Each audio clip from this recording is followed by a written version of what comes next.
प्यारे बच्चों, good morning. जब जगो तभी सवेरा। कैसे हैं आप लोग? उम्मीद करता हूँ खूब मन से पढ़ाई करते होंगे। आज हम लोग नेक्स्ट चैप्टर 4 क्वाड्रेटिक इक्वेशन यानी द्विघात समीकरण स्टार्ट करने जा रहे हैं। इस चैप्टर में सबसे पहले क्वाड्रेटिक इक्वेशन को करने के पूर्व हम लोग यह जान लें क्वाड्रेटिक इक्वेशन क्या है, यानी द्विघात समीकरण क्या है। द्विघात समीकरण को और इसके पहले जो हमने पढ़ा था द्विघात बहुपद क्वाड्रेटिक पॉलिनॉमियल्स, इन दोनों में क्या अंतर होता है। हम लोग यह जान लें कि क्वाड्रेटिक पॉलिनॉमियल्स यानी द्विघात बहुपद और क्वाड्रेटिक इक्वेशन यानी द्विघात समीकरण के व्यापक स्वरूप में कैसे रिप्रेजेंट करते हैं, क्या कोई अंतर होता है। और तीसरी चीज़ हमें यह जानना जरूरी है कि क्वाड्रेटिक इक्वेशन यानी द्विघात समीकरण को ज्ञात करने की कितनी विधियां होती हैं। तो आइए हम लोग चैप्टर स्टार्ट करते हैं। क्वाड्रेटिक इक्वेशन चौथा चैप्टर है। क्वाड्रेटिक इक्वेशन यानी द्विघात समीकरण। द्विघात समीकरण it is an equation that contains at least one term that is a square, यानी वह समीकरण, वह इक्वेशन जिसमें कम से कम एक पद जो हो वो द्विघात में हो, यानी उसका कोई भी ऐसा समीकरण जिसका एक पद की घात 2 हो ही, तो उसे हम लोग बोलेंगे द्विघात समीकरण यानी क्वाड्रेटिक इक्वेशन। तो सबसे बड़ी चीज़, पहली चीज़ आती है टर्म। इसके पहले हम लोगों ने जब इंट्रोडक्शन ऑफ पॉलिनॉमियल्स यानी बहुपद का परिचय या बहुपद की भूमिका जिस लेक्चर वीडियो में की थी, उसमें टर्म के बारे में हम लोगों ने बड़ा ही विस्तृत अध्ययन किया है। आप एक बार उसे देखकर समझ सकते हैं कि टर्म क्या है।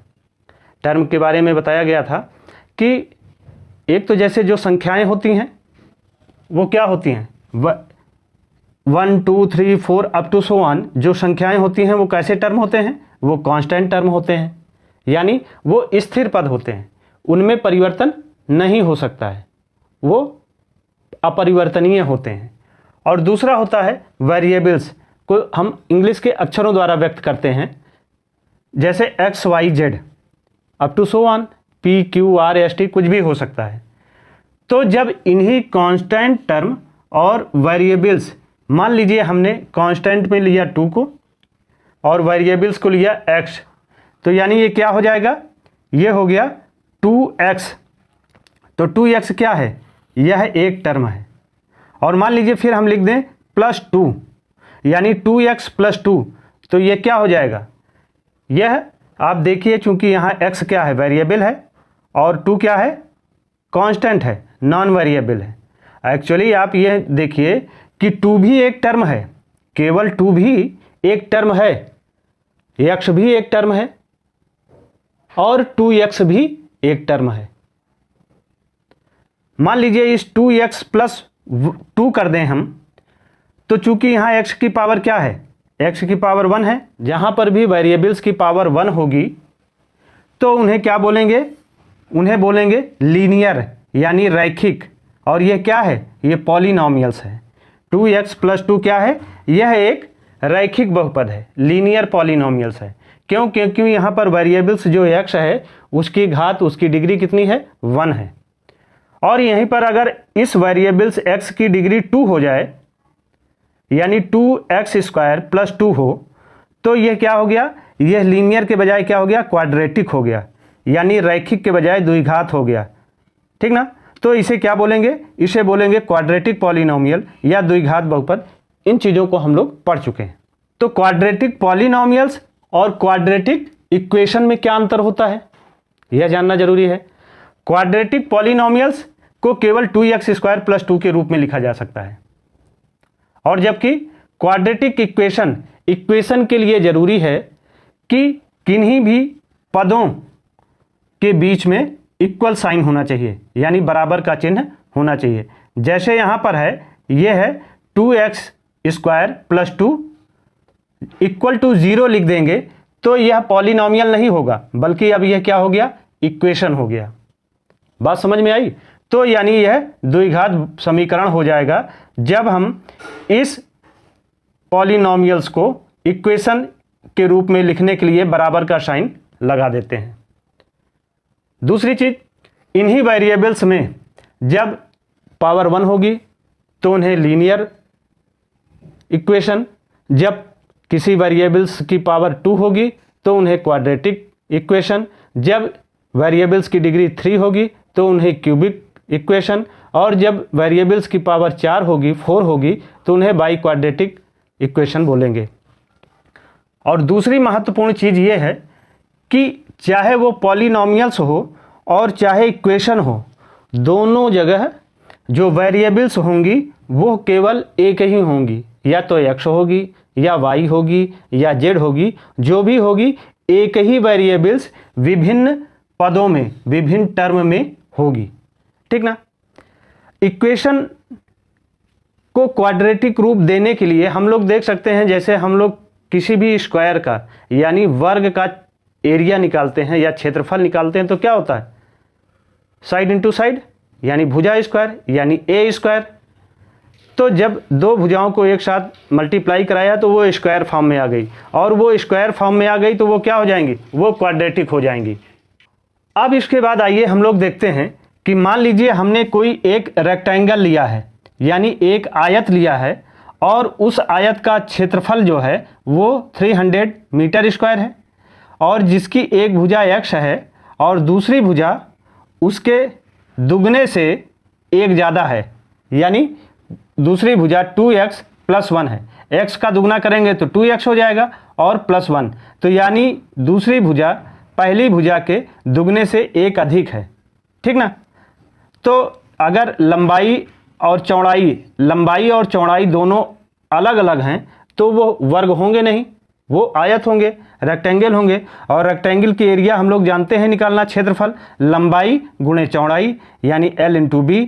तो लंबाई इसमें क्या है 2x + 1 × x, चौड़ाई = 300। तो ये क्या हो जाएगा, 2x में x को पहले मल्टीप्लाई कराया तो 2x² + x × 1 = x = 300। तो ये क्या हो गया 2x² + x - 300 = 0। तो आप देखिए ये 2x² + x - 300 = 0 को स्टैंडर्ड रूप में, व्यापक स्वरूप में हम लोग ax² यानी a क्या हो गया 2, x² का कॉफिशिएंट है, और फिर प्लस bx यानी यहाँ पर x का कॉफिशिएंट क्या होगा, वो 1 होगा, यानी b की वैल्यू 1, अगर कोई वैल्यू नहीं दी गई है तो वहाँ 1 मानी जाती है, और ये x, और -300 यानी 300 क्या है +c = 0। तो ये क्या है, यह क्वाड्रेटिक इक्वेशन को रिप्रेजेंट करने का उसका व्यापक स्वरूप है। ठीक ना। इन जनरल उसे ax² + bx + c = 0 के रूप में रिप्रेजेंट कर सकते हैं। और इस व्यापक स्वरूप में न केवल क्वाड्रेटिक इक्वेशन को ही, बल्कि हम लोगों ने देखा कि क्वाड्रेटिक पॉलिनोमियल्स को भी ax² + bx + c फॉर्म में रिप्रेजेंट किया जाता था। ठीक। अब आइए हम लोग देखते हैं कि क्वाड्रेटिक इक्वेशन को कितने मेथड द्वारा सॉल्व कर सकते हैं। पहला है फैक्टराइज मेथड द्वारा, फिर दूसरा कंप्लीटिंग द स्क्वायर, एंड तीसरा यूजिंग क्वाड्रेटिक फार्मूला, और चौथा है ग्राफिंग। हालांकि चौथा जो है वो हम लोगों के सिलेबस में नहीं है, लेकिन जानकारी में ये रखना जरूरी है कि क्वाड्रेटिक इक्वेशन को हम लोग इन्हीं 4 विधियों से ज्ञात कर सकते हैं। आइए इस चीज़ को अब हम लोग एक एग्जाम्पल्स के माध्यम से देखते हैं। अब आइए हम लोग क्वाड्रेटिक इक्वेशन यानी द्विघात समीकरण को समझने के लिए इन 2 एग्जाम्पल्स के माध्यम से यह देखने का प्रयास करते हैं कि इनमें कौन सा क्वाड्रेटिक इक्वेशन यानी द्विघात समीकरण है, और या फिर कौन सा द्विघात समीकरण क्वाड्रेटिक इक्वेशन नहीं है। देखिए एग्जाम्पल पहले में दिया जा रहा है x - 2 का होल स्क्वायर + 1 = 2x - 3, यानी यह क्या है, यह इसका बायां पक्ष है LHS, और यह क्या है इक्वल साइड से अपोजिट, वो इसका RHS है यानी दायां पक्ष है। अब बाएं पक्ष में क्या दिया जा रहा है, x - 2 का होल स्क्वायर + 1, चूंकि ये x माइनस 2 का होल स्क्वायर है तो इसके पहले हम लोगों ने पढ़ लिया है कि a माइनस बी के होल स्क्वायर का फार्मूला क्या होता है, करते हैं उसे खोलते हैं तो वो हो जाता है a square minus 2ab plus B square और प्लस ये जो 1 दिया जा रहा है 1। अब x माइनस 2 का whole square plus 1 is equal to X square minus 2 into A into B यानी 2 into X into 2 plus minus 2 यानी क्या है b है का होल स्क्वायर प्लस 1। अब इसे किया तो ये हुआ एक्स स्क्वायर और 2 2 जा 4x प्लस 2 2 जा 4 माइनस माइनस प्लस हो जाएगा यानी 2 दूना 4 प्लस 1। तो ये हुआ x square minus 4x plus 4 plus 1। तो इस 4 और 1 को ऐड कर देंगे तो क्या हो जाएगा 5। तो यानी ये हुआ x square minus 4x plus 5 is equal to ये इसका RHS 2x माइनस 3। अब 2x माइनस 3 को हम इक्वल साइड चेंज करते हैं। इक्वल साइड चेंज करेंगे तो यह वैल्यू यहाँ पर 2x प्लस में है वो माइनस में हो जाएगी और यह 3 जो है माइनस में है वो प्लस में हो जाएगी। तो क्या हो जाएगा x square minus 4x minus 2x plus 5 और ये प्लस 3 इज इक्वल टू 0। अब ये एक्स स्क्वायर माइनस 4x और minus 2x minus minus plus हुआ यानी संख्याएं जुड़ जाएंगी लेकिन साइन माइनस रहेगा तो माइनस 6x और ये प्लस 8। तो ये हुआ x square minus 6x plus 8 equal to 0। तो ध्यान दीजिए यह है x square minus 2x plus 8 equal to 0। यह क्या है a x square plus b x plus c के फॉर्म में है is equal to 0। Therefore it is given equation is a quadratic equation. चूँकि यह a x square plus b x plus c के form में है इसलिए यह क्या है यह द्विघात समीकरण है। क्लियर हुई बात। अब आइए आगे देखते हैं। सेकेंड एग्जाम्पल में दे रहा है x into X plus 1 plus 8 is equal to X plus 2 into X minus 2। तो इस x को इसमें मल्टीप्लाई कराएंगे, पहले x में फिर 1 में।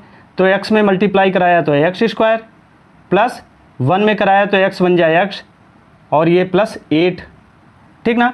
तो ये हो गया X square plus X plus 8 is equal to, आप देखिए यहाँ x प्लस 2 और x माइनस 2 है। तो आप जानते हैं कि a square minus B square equal to A plus B and a minus B. तो ये a प्लस बी और a माइनस बी के रूप में दिया जा रहा है तो इसे a square minus B square यानी एक्स स्क्वायर माइनस 2 स्क्वायर यानी 2 2 जा 4 एक्स स्क्वायर माइनस 4 के रूप में हो जाएगा। अब इसे इक्वल साइड चेंज करेंगे तो ये प्लस में है माइनस हो जाएगा और ये माइनस में है तो प्लस हो जाएगा। तो ये हुआ x square minus x square plus X plus 8 और प्लस 4 इज इक्वल टू 0। तो देखिए ये प्लस एक्स स्क्वायर और माइनस एक्स स्क्वायर ये दोनों कट जाएंगी। ये हुआ x plus 12 is equal to 0। क्या ये है a x square plus b x plus c के रूप में है? नहीं है। It is not of form a x square plus b x plus c equal to 0, यानी यह a x square b x plus c के रूप में नहीं है। इसलिए यह क्या होगा क्वाड्रेटिक इक्वेशन होगा यानी द्विघात समीकरण होगा? नहीं होगा। Therefore the given equation is not a quadratic equation, यानी यह जो दिया जा रहा है समीकरण वो द्विघात समीकरण नहीं है। इन्हीं के आधार पर अब हम लोग इसकी एक्सरसाइज 4.1 बड़े आराम से लगा सकते हैं। नेक्स्ट लेक्चर वीडियो में हम लोग एक्सरसाइज इसकी स्टार्ट करते हैं। आप इसे देखें, समझें, नोट्स कंप्लीट करें। Thank you. सब्सक्राइब करें हमारे YouTube चैनल संतोष स्मार्ट क्लासेस को, बेल आइकन क्लिक करिए और ऑल पे सेलेक्ट करिए और वीडियो पसंद आए तो लाइक करना मत भूलिएगा। Thank you.